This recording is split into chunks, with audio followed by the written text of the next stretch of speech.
आज Doubtnut app download करें। Doubtnut पर अपने सभी गणित, रसायन विज्ञान, भौतिक विज्ञान और जीव विज्ञान के डाउट्स का करो सफाया।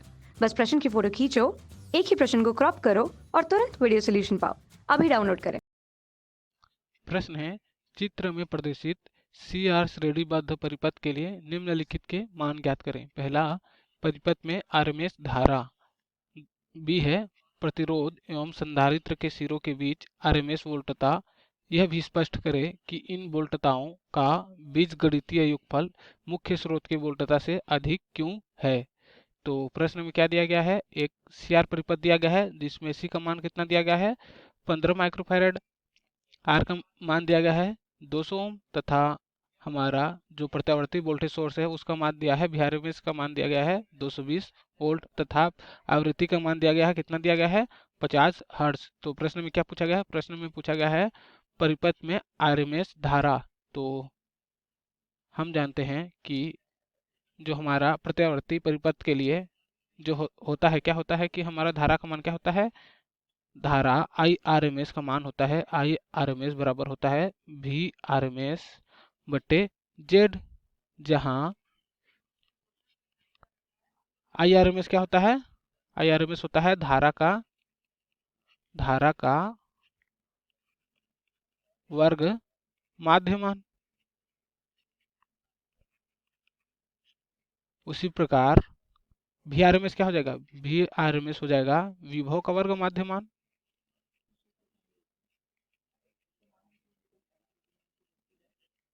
वर्ग माध्य मान तथा जेड क्या होता है, जेड होता है प्रतिबाधा। क्या होता है, परिपथ की प्रतिबाधा। तो हमें प्रश्न में VRMS का मान कितना दिया गया है, VRS का मान दिया गया है 220 वोल्ट। तो यहाँ से VRMS बराबर कितना दिया गया है 220 वोल्ट। तो IRMS बराबर क्या हो जाएगा, IRMS बराबर हो जाएगा 220 वोल्ट बत्ते जेड। चूंकि हमें जेड का मान नहीं दिया गया है तो जेड का मान क्या करना पड़ेगा, ज्ञात करना पड़ेगा। तो यहाँ से जेड बराबर हम जानते हैं कि जेड का मान क्या होता है किसी सीआर परिपथ या आरसी परिपथ के लिए, अंडर रूट आर का स्क्वायर प्लस एक्सी का स्क्वायर, जहां एक्सी क्या होता है संधारित्र प्रतिघात तथा आर होता है प्रतिरोध। तो प्रश्न में आर का मान दिया गया है कितना दिया गया है, आर का मान दिया गया है 200। तो हो जाएगा 200 तथा एक्सी बराबर क्या होता है 1/ओमेगा सी तथा इसको और क्या लिख सकते हैं 1/2 पाई एफ सी लिख सकते हैं ना, जहां एफ होती है आवृत्ति। तो प्रश्न में आवृत्ति का मान कितना दिया गया है 50 हर्ट्ज। तो यहाँ से एक्सी का मान आ जाएगा, एक्सी बराबर हो जाएगा 1/2 पाई इंटू 50 गुणित सी का मान कितना दिया गया है, सी का मान दिया गया है 15 माइक्रोफैरड। तो ये हो जाएगा 15 गुणित 10⁻⁻⁶ तथा इसको सॉल्व करने पर एक्सी का मान आएगा वो हो जाएगा 212.20। तो यहाँ से प्रतिबाधा जेड बराबर क्या हो जाएगा, अतः प्रतिबाधा जेड बराबर हो जाएगा अंडर रूट आर का मान कितना दिया गया है, आर का मान दिया गया है 200। तो हो जाएगा 200 का स्क्वायर प्लस एक्सी का मान कितना निकाले हैं 212। तो हो जाएगा 212.20 का होल स्क्वायर। तो इसको सॉल्व करने पर हमारा प्रतिबाधा जेड का मान आएगा वो हो जाएगा 291.67। तो ये आ गया हमारा प्रतिबाधा जेड का मान। तो यहाँ से हमारा आई आर एम एस का मान क्या हो जाएगा, तो आई आर एम एस बराबर वी आर एम एस बटे जेड, और वी आर एम एस का मान कितना दिया गया है प्रश्न में 220 वोल्ट तथा जेड का मान कितना निकाले हैं 291.67। तो यहाँ से हमारा धारा आई आर एम एस बराबर हो जाएगा आई आर एम एस बराबर 0.754।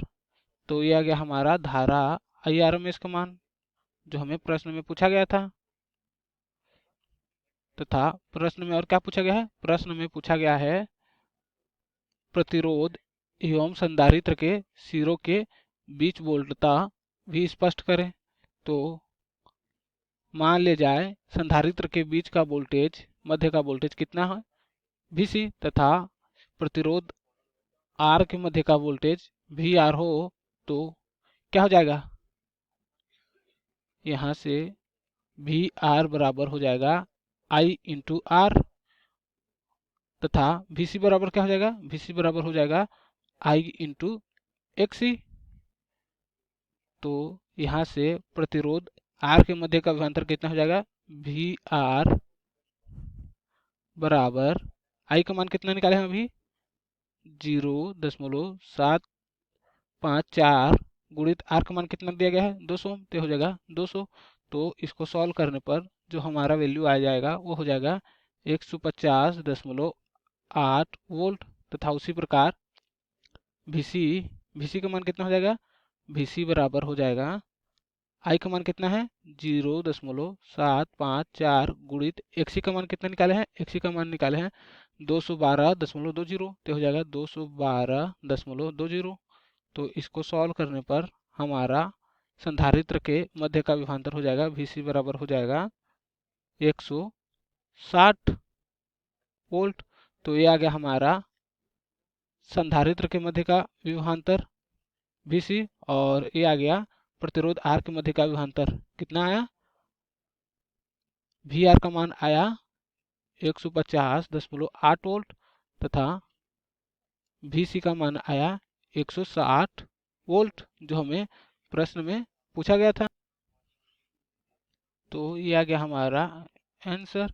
तो प्रश्न में और क्या पूछा गया था, प्रश्न में पूछा गया था कि यह भी स्पष्ट करें कि इन वोल्टताओं का बीजगणितीय योगफल मुख्य स्रोत के वोल्टेज से अधिक क्यों है।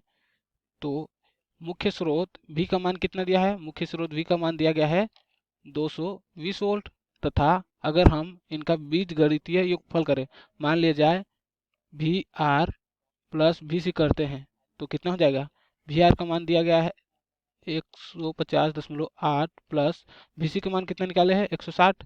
तो इसको सॉल्व करेंगे तो कितना आ जाएगा, 300 कितना हो जाएगा 10.8 वोल्ट, जो किसके बराबर होना चाहिए, हमारा प्रत्यावर्ती स्रोत के बराबर होना चाहिए। जबकि क्या हो रहा है, हमारा प्रत्यावर्ती स्रोत जो हमारा वोल्टेज निकाले है VR तथा Vc के मध्य का, उसके योगफल के बराबर नहीं हो रहा है, क्योंकि V बराबर VR प्लस Vc होना चाहिए, लेकिन यहाँ क्या हो रहा है, नहीं हो रहा है।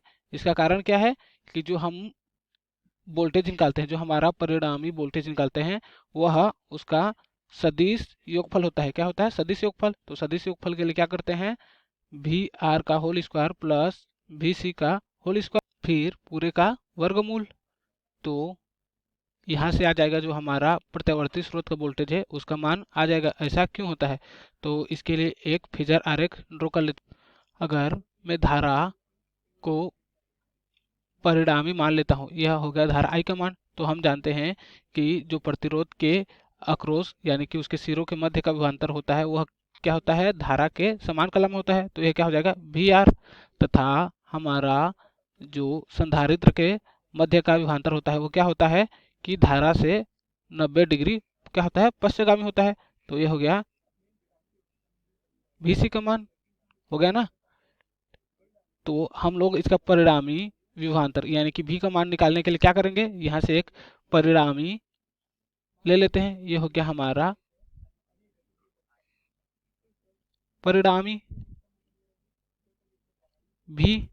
तो इसका वैल्यू कैसे निकालेंगे, तो इसका वैल्यू निकालने के लिए यहाँ से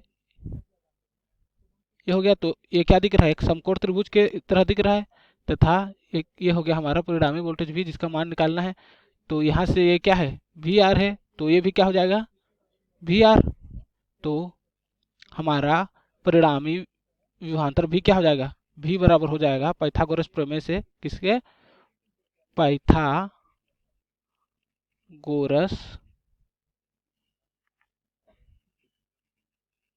प्रमेय से। क्या क्या होता है, कर्ण का स्क्वायर बराबर लंब का स्क्वायर प्लस क्या होता है आधार का स्क्वायर।